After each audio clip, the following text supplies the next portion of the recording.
Darren's lesson for the day. You just never know what you're gonna get until you're getting it. Literally detailing, and it's like everything else in life, there's the rules and there's always exceptions to the rules.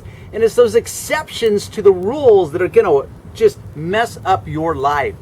So this is where I introduce something that I like to call risk management. So when it comes to removing emblems, I always have a discussion with the customer, because there's certain things as a detailer, I don't care how much experience I have, I don't care how many emblems or badges I've removed off of every conceivable car, there's always exceptions to every rule. Guess what the exception is? And this is a new precedent in my life, because I have never seen this happen when I've removed the emblems off of a car or truck. The only time this has happened, and what I'm referring to, is a yellowing shadow. This is a brand new truck. It is not a case of the paint fading or degrading around, like if I'm doing an emblem removal on a car or truck that's, let's say, 5, 7, 10 years old. What has happened is that the adhesive behind this Eco Boost emblem created a yellowing to it. Now it's very subtle, very slight. It's really hard for the eye to pick up on it.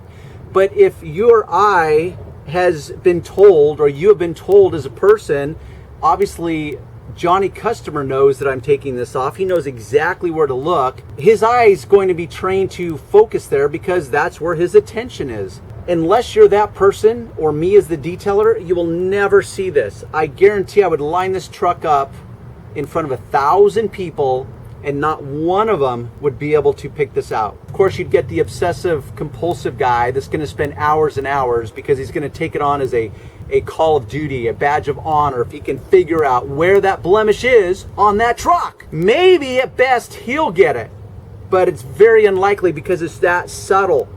But that's irrelevant, because what you're dealing with is the customer. So the customer is who you are trying to make happy. So this is why I do risk management. So before every job of these emblem removals that I do, I inform the customer.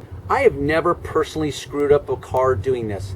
I have been called out many times to fix other people's screw up, whether it was the customer himself that thought he could do it, and he took out a razor blade or a screwdriver or a scraper and gouged his paint, or he became so frustrated because he casually thought that all you needed to do was pull off the emblem and then everything was a straightforward moment. Well, the adhesive part, in most cases, this is the exception to that rule, because you saw how easily it came off. I didn't even have to bust out my eraser tool. I've fixed many people's mistakes and I've never screwed up a car. But with that said, is I cannot control what happens at the factory. Occasionally, I will remove an emblem and there will be a factory blemish underneath.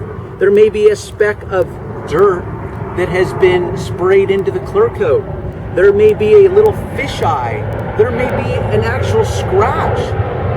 Shit happens, as the saying goes.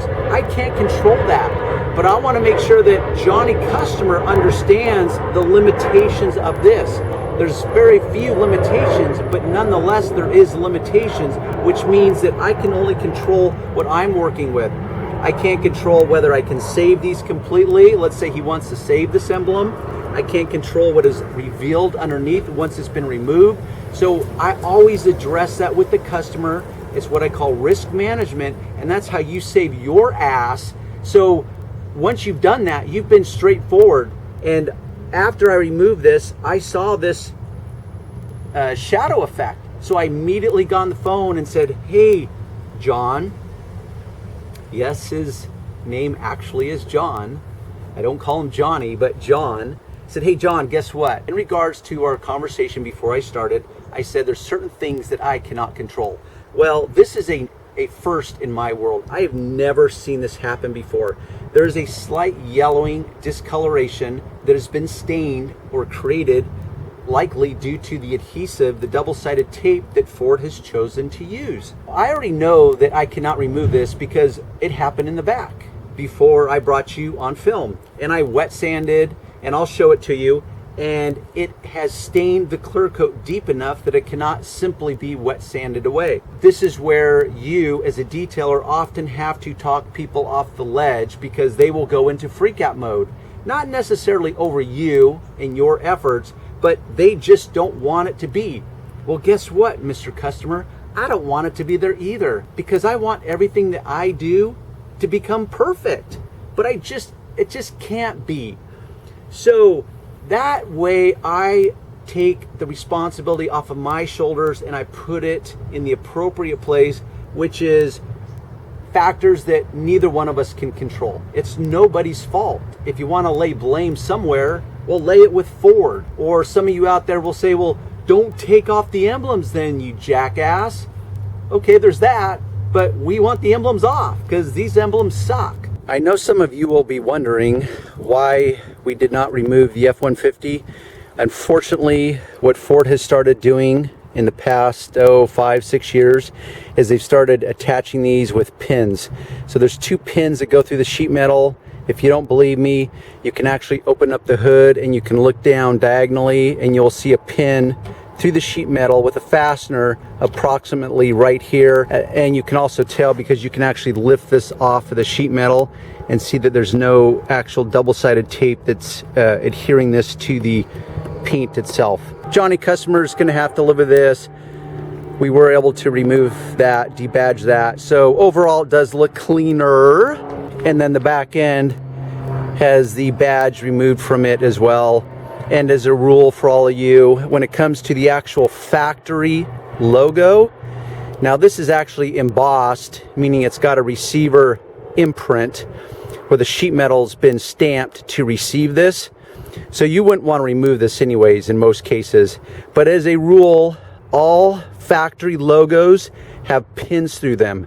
Mercedes, BMW, Hyundai, Ford, go down the list. So that's just a rule that I follow. I've come across one exception over the years, and I can't even remember which car it was, but it was very much a surprise.